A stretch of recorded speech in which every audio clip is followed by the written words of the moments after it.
Hello and welcome to Decorating Pages. I am your host, Kim Wannop. Hello, how are you? How you been? How you doing? It's an off day. It's not our regular Tuesday.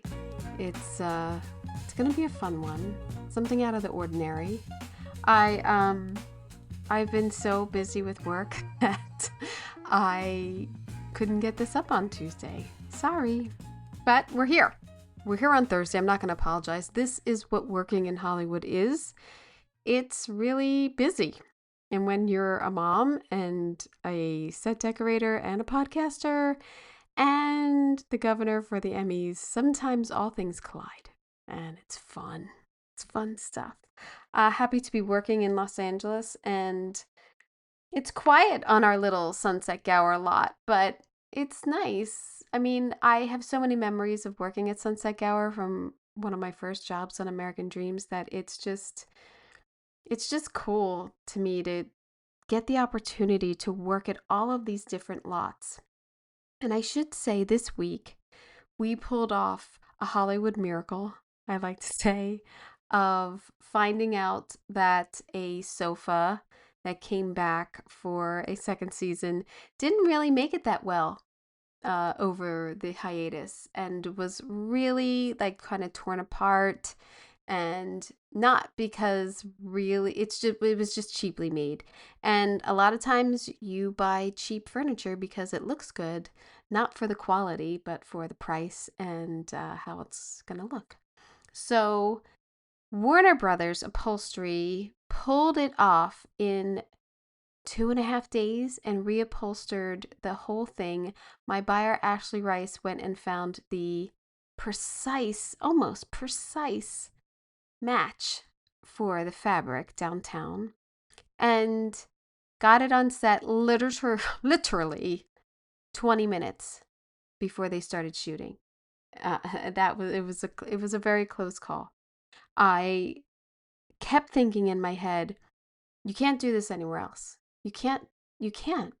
You work in Hollywood with all of these resources and the creativity and the craftsmanship that is here. And I am just so thankful to be able to work in a city that has those resources. I know New York does. I'm sure Atlanta does. I'm sure Toronto, Vancouver. But Hollywood especially, and just the longevity of some of the businesses here that you want to take things to. Like, it's Hollywood history, and it touches me sometimes, and it's never lost on me. So I wanted to share that making things in Hollywood just pay off. I don't know if I could have pulled that off in Oklahoma or Romania. Sorry, I don't know if I could have. So yeah, because people who don't work in this industry don't have the urgency that we do. Oh, you want this sofa reupholstered? Cool. See you in, 2 months. So, just putting that out there of an experience I had this week. But this episode has nothing to do with that ish. I am very sad that Stephen Colbert is leaving the airwaves, and not just him per se, but the whole show. I have always loved late night television. I used to stay up way too many nights and watch Letterman and watch the Late Show. I mean, I'm just always been a night owl. So it really was something to, the commercials leading up to it. And Thursday night was always the best because all the new movies would come out on Friday and all the actors would be on the late shows those nights. I just watched Carson and Letterman and then watched Letterman. And, I think unfortunately in the last couple of years, you just watch clips of things. Or like my mom still watches Jimmy Kimmel every single night, but I catch the clips of it either on YouTube or Instagram. But I have always loved the just the wrap up of the day, the kind of late night humor that late night had, and I'm just bummed that that historic show is going away. So, here's what I'm talking about on this episode is late night TV set design from Carson to Colbert, and just a little refresher of how these sets work and the differences between them. You might think it's all the same, which they have some of this, most of the same staples, but they're all very different. So, yeah, CBS announced that the Late Show with Stephen Colbert would end in May of 26, which is next week on I believe the 21st. And the network is ending the Late Show franchise entirely, citing financial challenges in late night television. Fallon and Kimmel will be dark those nights in support of Colbert, which feels very late night thing to do. I think it's one desk going dark and the others, dim the lights for him, pouring one out. So, I don't just think about the monologues or the guests or the clips or anything. I think about those rooms, and I saw Letterman twice in person, and I was so in awe of the detail yet the simplicity of his set. And this was when he was at, oh geez, was it NBC? Maybe it was CBS. It was his CBS show. Yeah. But the desk, the guest chair, the mug, the microphone, whatever skyline or scenery you have behind you, the curtains, the bandstand, even if there's a couch. It's late night sets are some of the most familiar rooms in television because we don't live in them, but we visit them night after night, year after year, and sometimes decade after decade. And when one of those rooms disappears, it feels personal. I cried when Letterman went off the air. I was so upset. Um, Late night has a very specific design formula. It is a part office, it's a part theater, almost like a newsroom. It could be a nightclub. It's kind of a therapy session sometimes. And, the set has to hold comedy and politics and celebrities and music and usually celebration and sometimes some really weird, funny skits or even some animals, some stupid human or pet tricks, something, you never know. I always love the quirkiness of their shows, and you can get away with that on late night. And it's a lot to ask from a desk. That design of that desk is so, so important. So I'm going to do a little bit from the beginning of late night to where we are now. And I am not talking about Jay Leno because I never really liked him. I absolutely love that book, and it was a TV movie. I think it was an HBO film movie, The Night Shift, about like how conniving he was to get the Tonight Show, and never really liked Jay Leno, and I'm not going to talk about his set. How about that? Just editing people. So the earliest late night images. Let's go over to Jack Paar. Jack Paar started out in late night, and it kind of looks like a newsroom. He's got kind of a rounded desk with him. He's got a TV in the back and wood paneling on the sides, a little bit of shelving to one side, the telephone on the desk. But it really is kind of like a newsroom and papers. There's no backdrop. There's no city line behind him, which, comes later. But this is when you see someone at a desk, you kind of think that, oh, this person's in charge, right? You have a camera facing someone at a desk. They're in charge. And the microphone says broadcast, and you're on late night, but you want people to listen to you and stay awake. There's something almost very radio-like about these early sets. It feels like, I mean, they've added fake windows. Here is another shot with him with President Kennedy. The desk is different in this one, and there's flowers in the background. I'm sure they dressed it up a little, but there's many pictures of this backing wall. It's some sort of like, maybe it's a rice paper or something. It's 5 panels in the back, but very small. They never got wider basically than this desk when you look at old Jack Parr videos. And so that's kind of where it started. And I believe that just took from news desks and sort of branching out a little bit to make it a little bit more comfortable, but really it's a news desk. Now, there are many iterations of Johnny Carson's sets.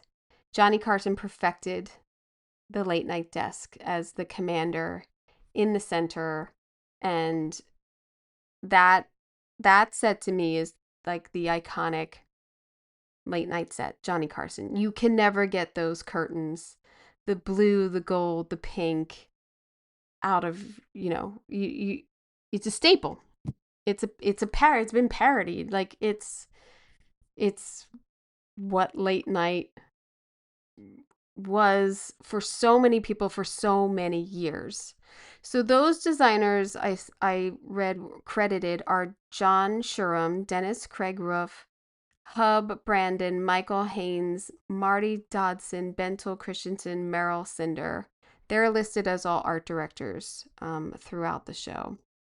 With Carson, the set becomes more homey, with the guest chairs and the sofa. And it's not overloaded. It didn't need to be. Carson was the main event, and the room understood that. They thought of him in this design, I'm sure. The desk still gives authority, but the space around him gave ease. It was comfortable to be on Johnny. If you got invited over, if you were a comedian, there's so many stories of you got invited over to the sofa, to the chair. I mean, that's where you wanted to be. So that chair had to be comfortable in some sense. There's enough formality in the room with, everything matching, and the small tables and the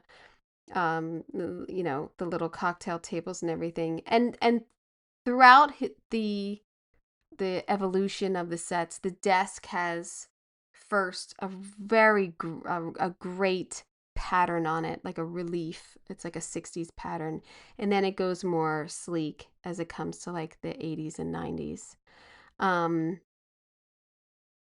Carson also, was very close to the guests. That's what I always think. Like when he leaned over, like they were pretty close. Um there's not any visual clutter in this. I do think that there was a lot of greens in the back of him on some sets, but I think that all lends to this California vibe also. Some of his backdrops were very California vibe, and a California cityscape, and especially I guess moving the show to California, they really embraced that once they brought it over.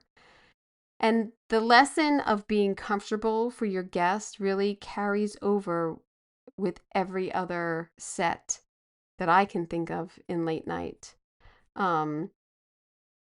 So then, early 80s. I mean, Carson was on since the 60s, right? 60s.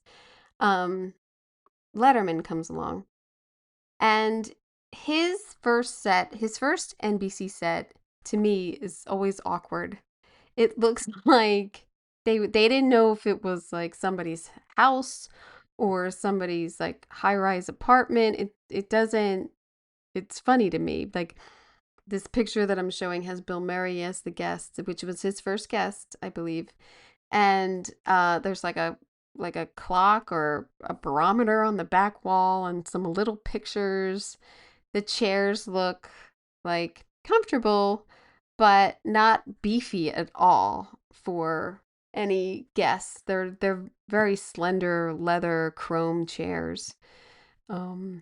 And you can see Letterman eventually gets much higher than his guests. At this, he's kind of even.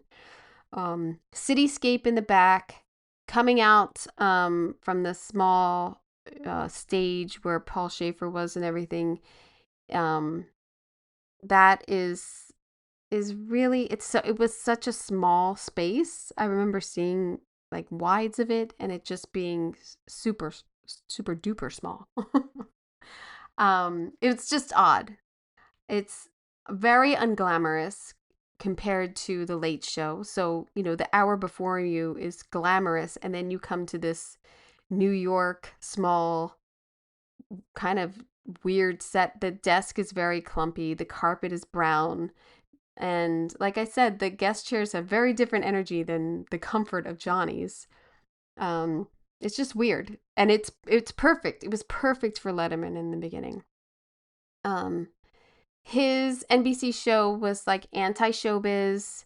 He was inside the television machine, but he always seemed like he was making fun of it at the same time, where Johnny never did that. And the set supported it. It didn't make him look too polished. It didn't flatter him too much. And that's great design. There's a story in this design in his first set at NBC. Um, the best set for a host is not always the most beautiful set. The set that understands the host's relationship to the audience is really what you're trying to capture. And we get into that a lot, especially with Jimmy Kimmel. Letterman wasn't selling the warmth of a traditional late night. He was, he had some guests on that had a lot of tension and discomfort, but intelligence and conversational. It wasn't always, for the joke or prepping or promoting your movie or your TV show. He had some very odd guests on, which was great. I mean, you didn't know who it was. I mean, I know Howard Stern was on there many times before I never even started watching him. Or was it Crumb? Harry Crumb? Is that the cartoonist? I mean, I remember him being on. I remember watching very odd people that I never saw again. So, um, yeah. So then let's move on to, because I'm not doing Leno. Letterman moves over to CBS. Okay. Now, when he moves over to CBS, he moves to the Ed Sullivan Theater, and the set becomes much bigger.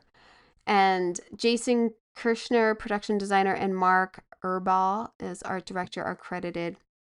So in 1993, which I can't believe seems so long ago, after leaving NBC, Letterman moved to CBS to launch The Late Show with David Letterman. This was huge. It was huge. CBS didn't have I don't believe CBS had a late show at that point, and they were getting into it. Well, I guess they did, because they had the Late Late Show with Tom Schneider, right? Am I wrong? Or is that NBC? I forget. Now I forget. CBS bought the Ed Sullivan Theater in New York City for his show, which was not just a real estate decision. It was a branding decision, a design decision, and a history decision all at once. The Ed Sullivan Theater had been part of American entertainment for decades, and CBS gave Letterman a historic home instead of just another box to design. That move matters visually. The CBS Letterman set still has the late night formula. It still has the guest chair, the mug, the microphone, the skyline.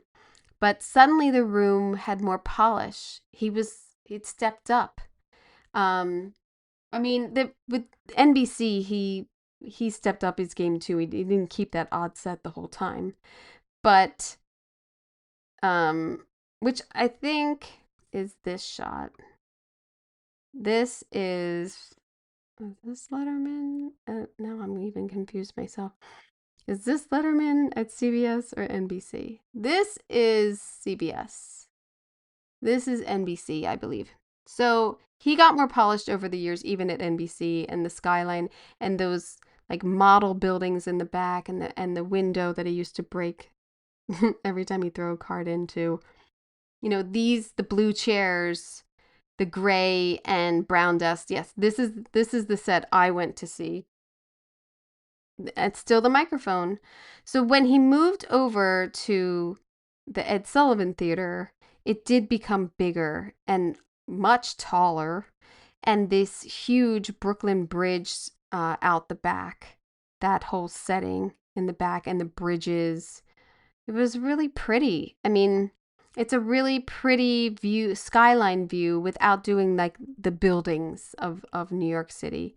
The bridges I thought was really, even visually and just storytelling wise, the bridge from like telling a story from beginning to end, and the formula of an interview.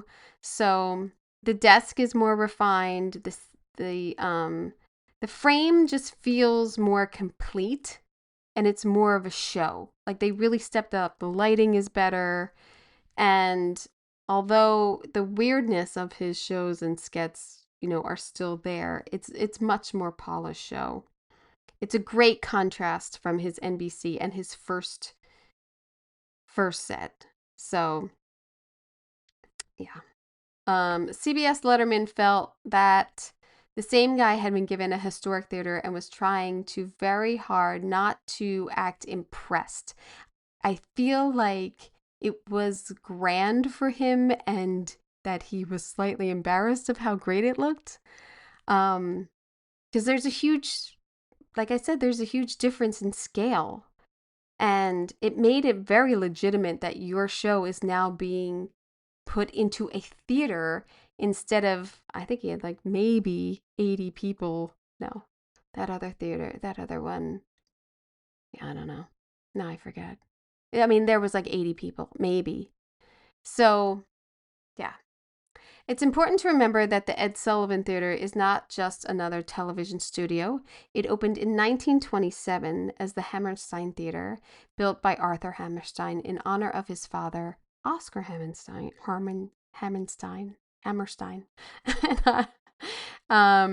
Designed by Herbert J. Krapp, Krapp, Krapp, right?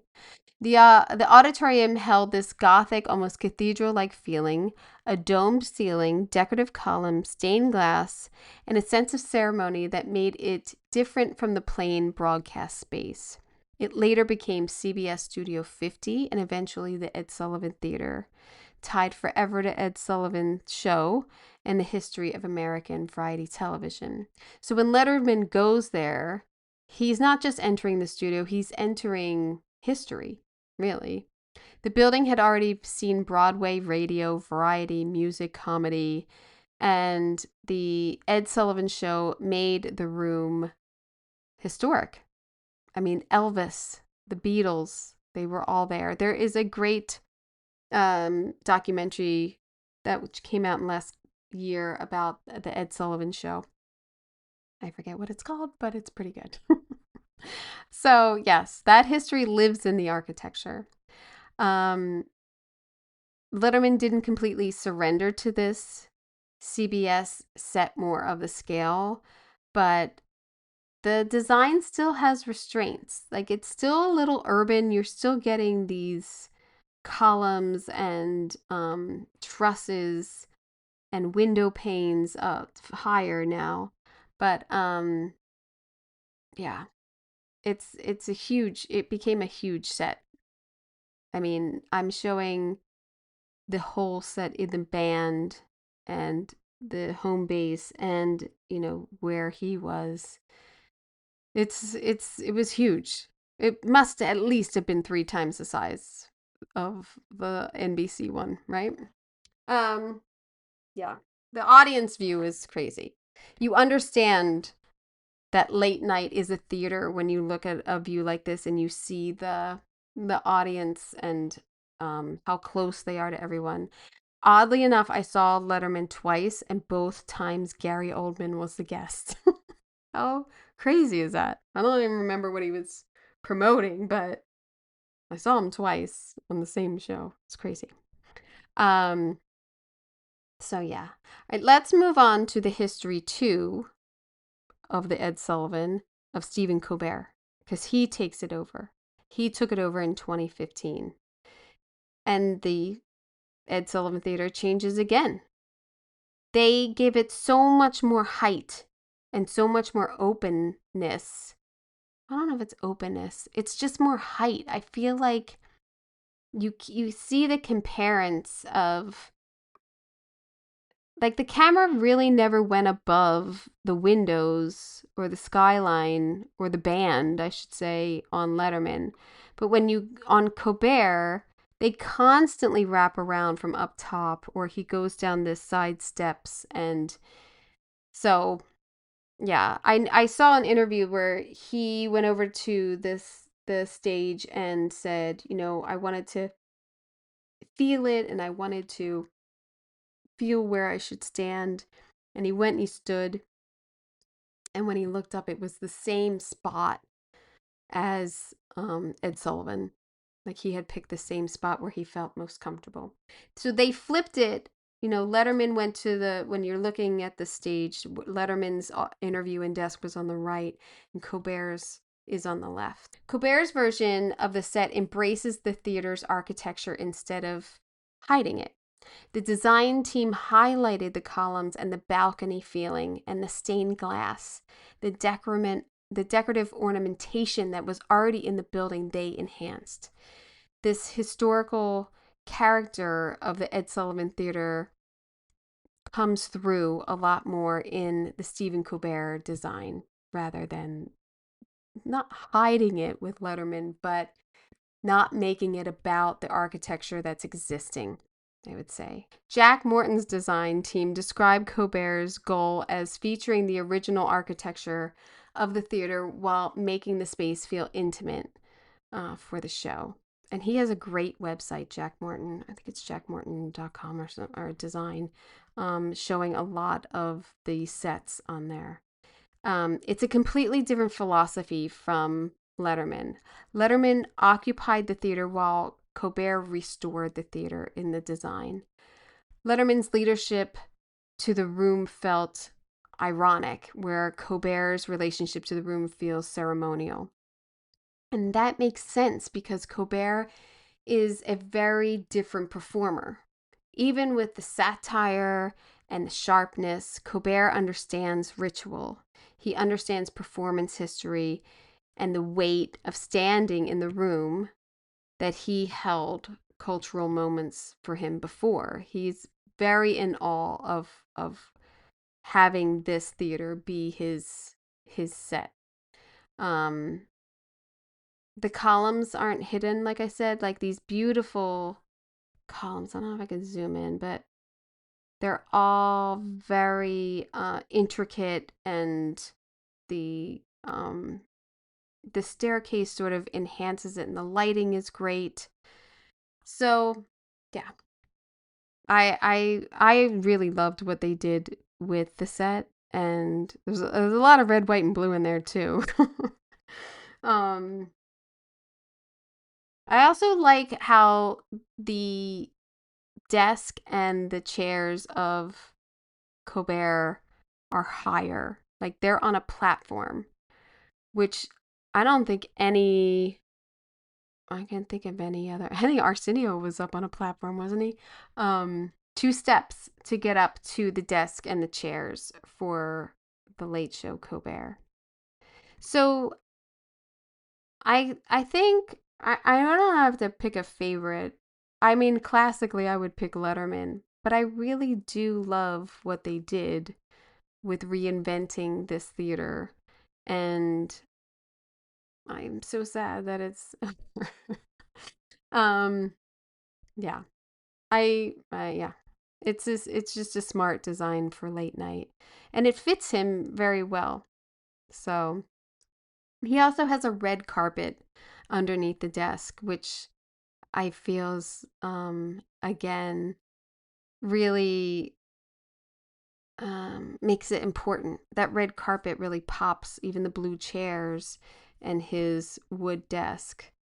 There's red lighting on other spots, but even when he has guests, it really pops them. You can see it better in this picture from just last week when what is it, Talk Force 5 Jimmy Kimmel, Seth Meyers, John Oliver, Jimmy Fallon, and Stephen Colbert had a podcast during COVID, and so they were all on his show. I don't know if this one aired yet, but they have the picture out already, and I love how the columns are highlighted behind them. And they brought in like the sofa, which has a straight edge, and then it curves at the end, which is nice. So if you have this many people, the last person on the sofa can still see the host, which is pretty nice. I also would say I think it's very interesting that Colbert's view isn't of New York City skyline, really. It's of Central Park and of the Hudson. And that really shows some restraint and something different than everyone else. I mean, I know Letterman did the bridges, but before that, he had the skyline. And I know Leno had the skyline, and many others do skylines in the back, as we'll see. But, it's, I always thought that was super sweet that he had the the Central Park behind him. It's just sweet. I don't know. I don't know how else to describe it. um, yeah. All right. Let's go to Jimmy Fallon. So Jimmy Fallon, I have as David Ellis, production designer, and Heidi Miller, set decorator, who has been on the podcast, and you can listen to that. That was in the last 6-8 months. I spoke to her. Really great. They were nominated last year for an Emmy for their design for the first time. So to me, Jimmy's is so completely different. The world is Hollywood after dark, and it's very darker and moody and very lounge-like. The furniture feels more softer. I don't know. I just always feel like people are lounging when they talk to Jimmy. And he's not trying to be in a theater. He's not trying to make it this big thing. It's a clubhouse. It's like a Hollywood clubhouse to me. And in the beginning of the show, they used to go backstage all the time to like their green room and their bar to really make it like this like club that you were hanging out in. So it's just a very different energy than the New York shows, and you feel it when you watch it. You look at his desk, it's a fluted wood panel desk. But also, when he comes out, he comes out to the center of the big room, and the desk isn't there. They pull that desk out during commercial. And so his room isn't that big either. I mean, he has the band on the other side, but when he's, doing his monologue, he's basically where his desk is, but they pull it out. I also too really like the dark hues that they have behind Jimmy. And again, the set has gone through many versions, but right now it's like a black silhouette skyline, the blue Hollywood Hills and sky behind him with a big moon. And he's way higher. He's like way higher than his guests, which is funny. But yeah, where I'm looking at him with Sharon Stone, who was on a couple nights ago, and he looks way higher. I do like to like Jimmy. I guess there's no microphone with Jimmy. I didn't realize that before. It's pretty plain. He's got maybe some sort of. He's got like an ashtray over there, and just his nameplate, Jimmy Kimmel. And if you look, I mean, that's very commanding. Back to Jack Parr, when it's just him at the desk, or even just him with a guest, it's very commanding, his desk and the sight lines that they have on his show. I would say Kimmel's set really has like attitude. It has it's more laid back and more comedy. It's the same formula. Look, it's a desk. Oops, it's a desk. It's chairs, and it's a skyline. Um, Same formula, totally different vibe though. So yeah. Now talk about a different vibe. Go over to Jimmy Fallon for the Tonight Show, which he moved back to New York, and this set is polished and clearly built as a variety set. Oh, he's up 2 stairs too. Um, I didn't notice that.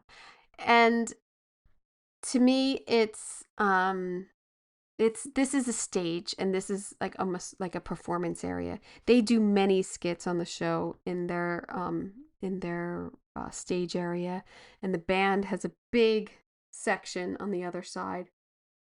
But the golden hues of this, again, they got the blue gray chairs, kind of like Letterman. And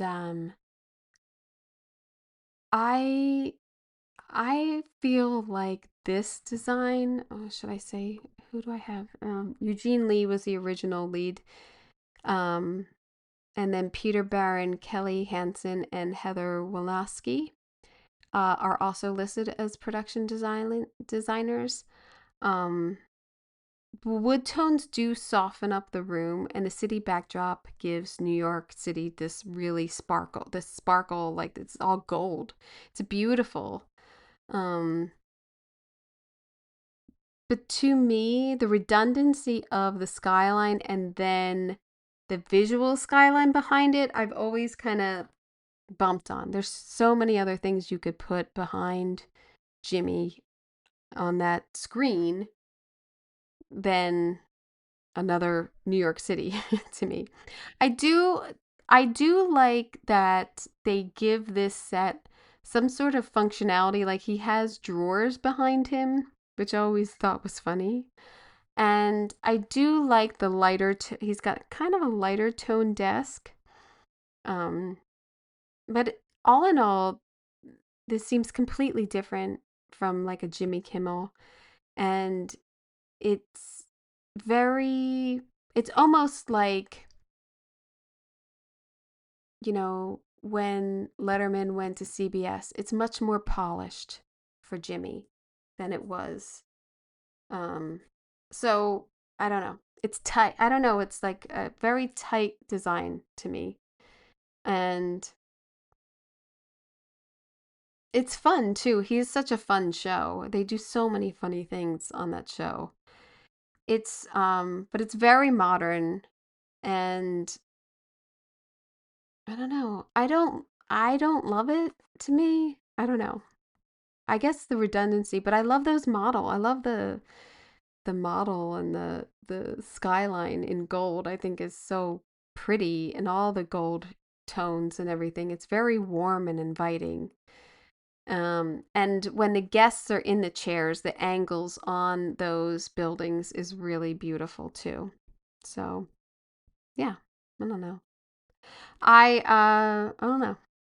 Now, if we go to Seth Meyers, so this is taking over Letterman, which I don't even know if it's the same.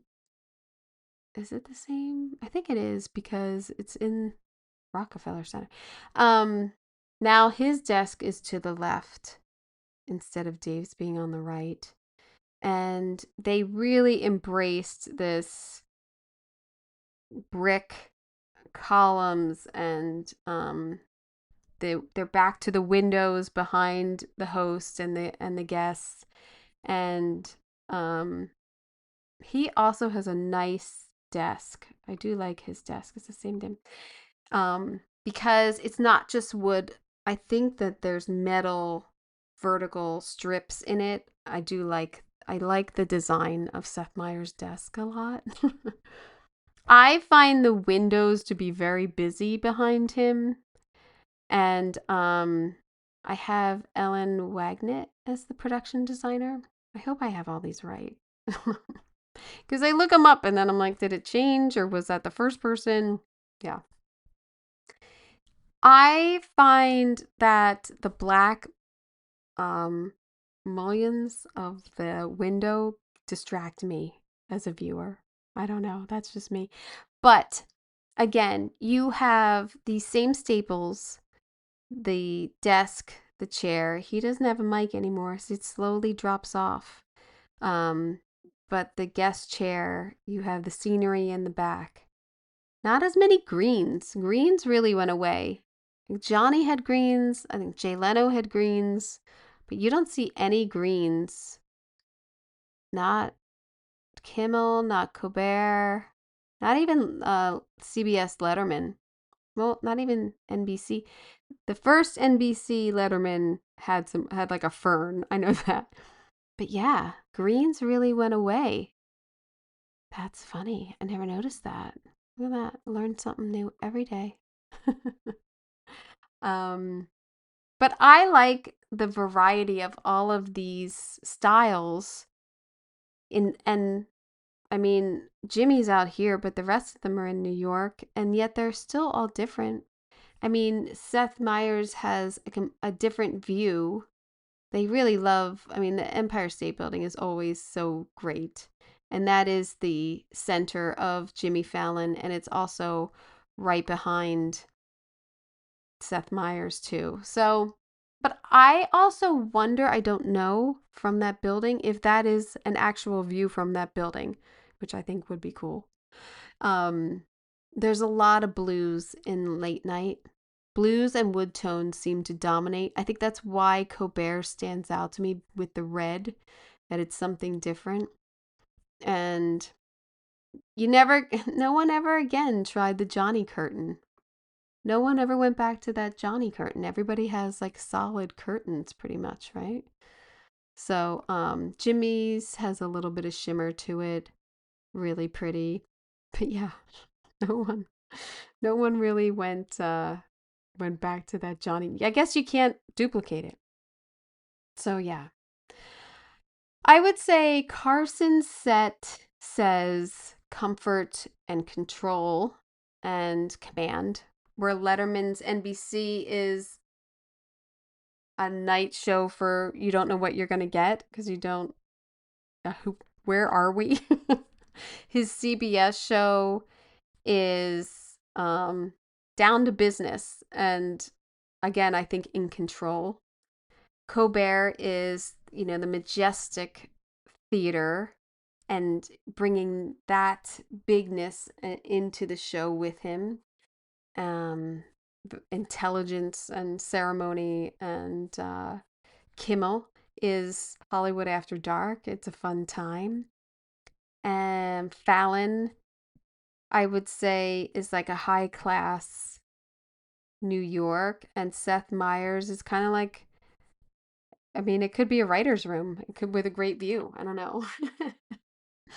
um, and that's why late night design is so specific. But these rooms are doing work, to get the audience comfortable night after night. But it's also a brand. I mean, they're branding themselves. And it's work. You've got to perform comedy there. You might have some very uncomfortable interviews there.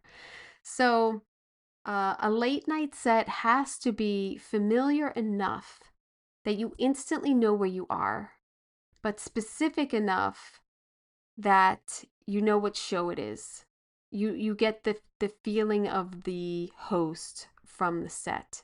It's a very interesting way to design sets, that it has to be familiar, but at the same time it has to reflect the hosts and the show's message.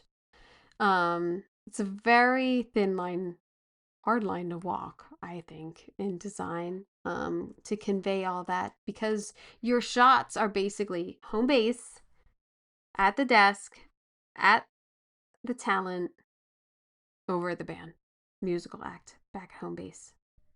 I mean, you need to perfect those 4 shots. And it's hard. It's hard to do. I dare say I don't think that it's easy to pull off an iconic late night set at all. I think it's very hard. But that's set decorating. That's production design. It's never just about the furniture. It's what the furniture is bringing to the story and the story of late night and what the mood is of this host and of the show. Now, late night is also now built for clips. And like I said, I don't watch some of these shows anymore. I just see the clips. So those shots, the monologue, the musical performance, the thumbnail of them at the desk telling a joke have become critical in conveying your design quickly. Yeah.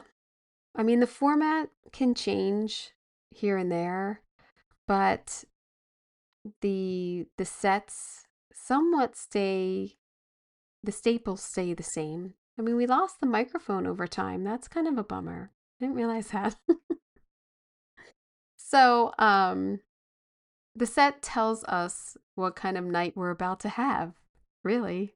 It's going to be fun or quirky or intelligent or, it tells us, that we are going to be comfortable in this space and we're going to see jokes and we're going to see movie stars or, our favorite person on that show. So, I am sad that Colbert's ending. I'm sad that late show is ending because, that's a part of an identity of television that's going away. It's not just about losing Colbert. It's about losing that late night show for me. We're losing one of the last major nightly rituals in a historic television theater. Like, that's sad to me.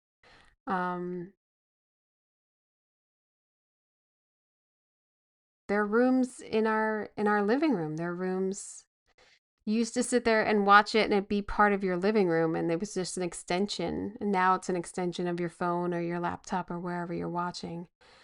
Television is changing, obviously. Budgets are changing, as if you listen to this podcast. And audience and viewing is changing. Clips are much, and I'm at fault too, just watching clips. I can't stay up till 11:35, although I will tonight to edit this podcast. But rituals have shifted, and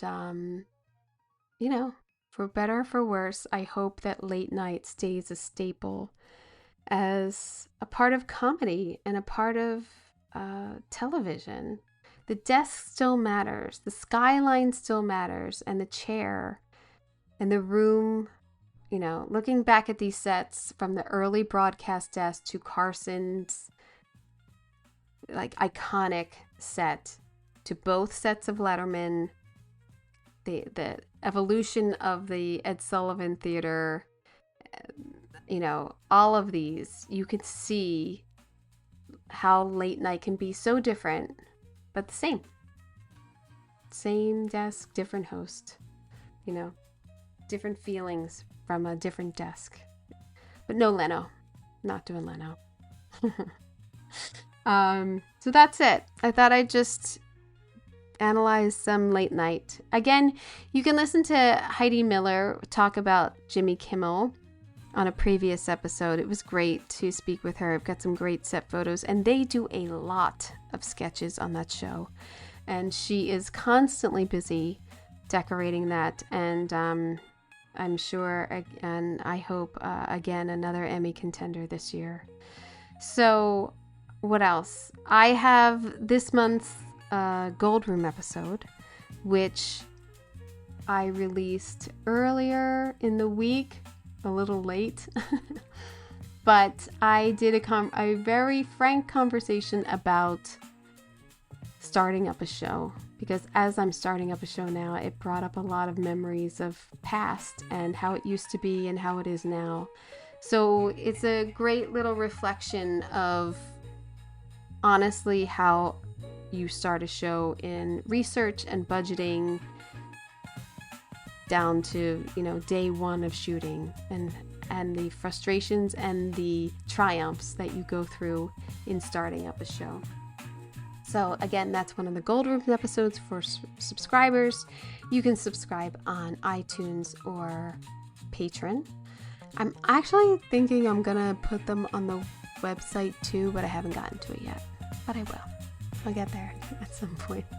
A little busy, hence this late episode. So I have some great Emmy FYC interviews coming up in the next couple weeks, so stick around for that. I know you got an earful, and I hope you take a look at Stephen Colbert's last show and take in that beautiful, beautiful set and give it a little nod goodbye. So I hope you got an earful.